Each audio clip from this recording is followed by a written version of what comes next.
Life has a way of testing the strongest hearts in silence. Some stories are not told to seek pity, but to release pain, find clarity, and remind others that choosing peace is sometimes the bravest decision of all. This is my story. My name is Saron, a single mother of 2 boys living in Addis Ababa, Ethiopia.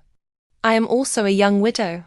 3 years ago, I lost my husband, Dawit, a man I thought I would grow old with. His death changed everything. Since then, I have been carrying grief with one hand and raising my children with the other. Some days I manage.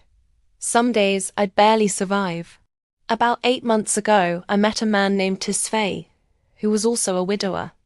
Because he had tasted loss, I believed he might understand my pain. Against my fears, I decided to give love another chance. I told myself that maybe God was giving me a second beginning.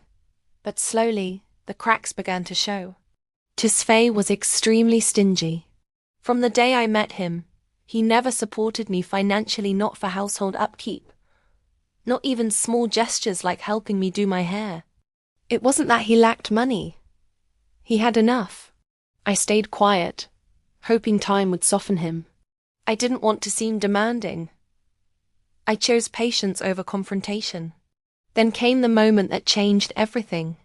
During the back-to-school season, when expenses were heavy and my heart was already tired, Tisfay gave me $50 and told me to manage it for both of my children. I thanked him, but inside, something collapsed. That night, after my boys fell asleep, I cried quietly. It wasn't about the amount, it was about what it represented. I felt alone in a partnership that was supposed to feel safe. From that day on, even hearing his voice filled me with anger and sadness. I started questioning the future. I finally told him how I felt. He responded by saying his entire family depended on him, and that he had many responsibilities. Then he spoke about coming to see my parents in November, as if everything was normal. That was the moment suspense took over my heart. Is this the life I want? Is this the love I deserve? I took a step back. I reflected. I prayed. And slowly, the truth became clear. Love should not make a woman feel smaller.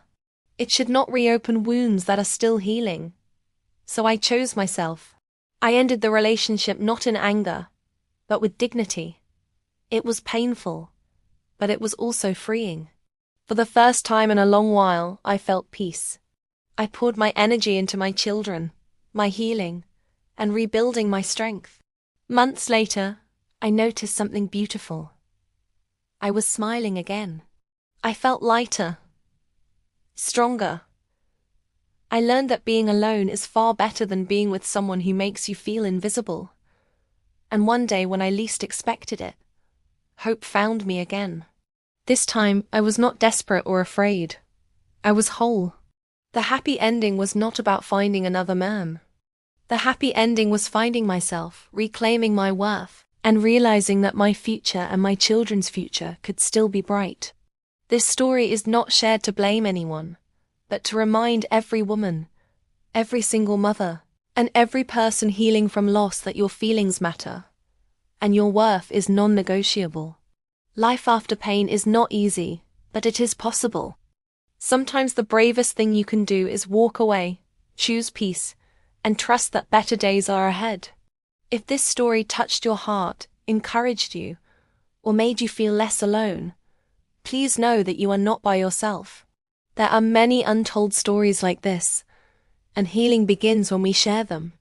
Please subscribe to my YouTube channel for more real-life stories, encouragement, and videos like this.